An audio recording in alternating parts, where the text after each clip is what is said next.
بسم اللہ الرحمن الرحیم۔ السلام علیکم ناظرین،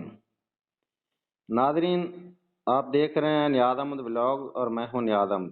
مشرق وسطیٰ ایک بار پھر عالمی سیاست کا مرکز بن چکا ہے۔ آج کی ویڈیو میں ہم بات کریں گے کہ ایران، امریکہ، اسرائیل، لبنان، ترکی اور خلیجی ممالک کی تازہ ترین صورتحال پر وہ خبریں جو آنے والے دنوں کا رخ متعین کر سکتی ہیں۔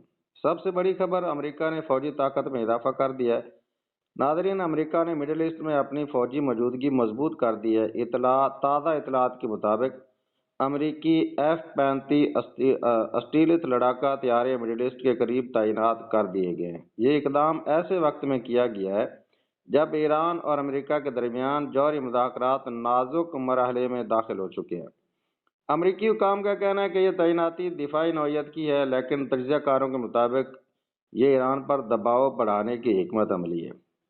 ناظرین، ایران نے بھی ایک طرف مذاکرات کے دروازے کھلے رکھے ہیں تو دوسری جانب اپنے موقف پر سختی سے ڈٹا ہوا ہے۔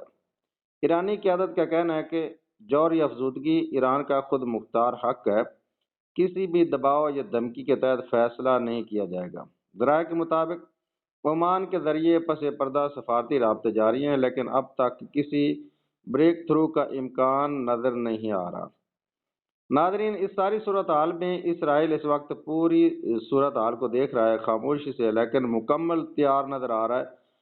جنوبی لبنان میں اسرائیلی فورسز نے حماس کے ایک مبینہ اتحادی کو گرفتار کر لیا ہے۔ اسی کارروائی کے دوران ایک اسرائیلی ڈرون حملے میں تقریباً 3 افراد جاں بحق ہوئے ہیں، جن میں ایک بچہ بھی شامل ہے۔ ناظرین، یہ بچوں کو قتل کرنا اسرائیل کا پرانا کام ہے، یہ نیا نہیں ہے۔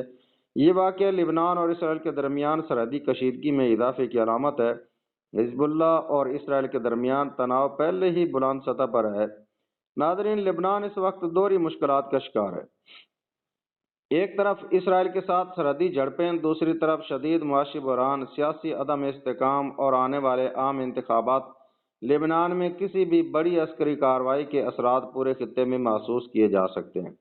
ناظرین، ترکی اس وقت ایک مختلف حکمت عملی پر عمل کر رہا ہے۔ ترکی قیادت امریکہ اور ایران کے درمیان بڑھتی کشیدگی میں توازن پیدا کرنے کی کوشش کر رہی ہے۔ ترکی کا مقصد خطے میں اپنا سیاسی کردار مضبوط کرنا اور کسی بڑی جنگ سے خود کو اور خطے کو محفوظ رکھنا ہے۔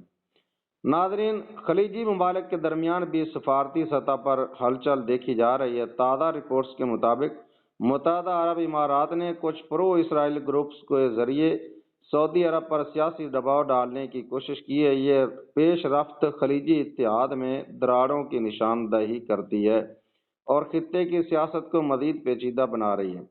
کیا مڈل ایسٹ جنگ کے دہانے پر ہے؟ کیا ناظرین لگتا ہے؟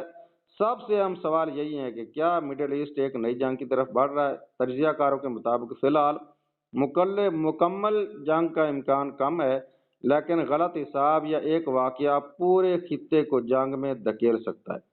ناظرین، آج کی صورتحال کا خلاصہ کچھ یوں ہے کہ امریکہ نے فوجی دباؤ بڑھا دیا ہے، ایران مزاحمت اور مذاکرات کے ساتھ ساتھ چل رہا ہے۔ اسرائیل کسی بھی لمحے کارروائی کر سکتا ہے۔ لبنان سب سے زیادہ خطرے میں ہے۔ ترکی اور خلیجی ممالک سفارتی شطرنج کھیل رہے ہیں۔ آنے والے دن فیصلہ کریں گے کہ امن غالب آتا ہے یا مڈل ایسٹ ایک اور جنگ کا میدان بنتا ہے۔ تو ناظرین، اگر آپ کو ویڈیو پسند آئے تو ویڈیو کو لائک کر دیں، چینل کو سبسکرائب کر دیں اور بیل آئیکن کے بٹن کو دبانا نہ بھولیے۔ ہم آپ کے لیے لاتے رہیں گے سچی اور بر وقت اور غیر جانبدار خبریں۔ السلام علیکم ورحمۃ اللہ وبرکاتہ۔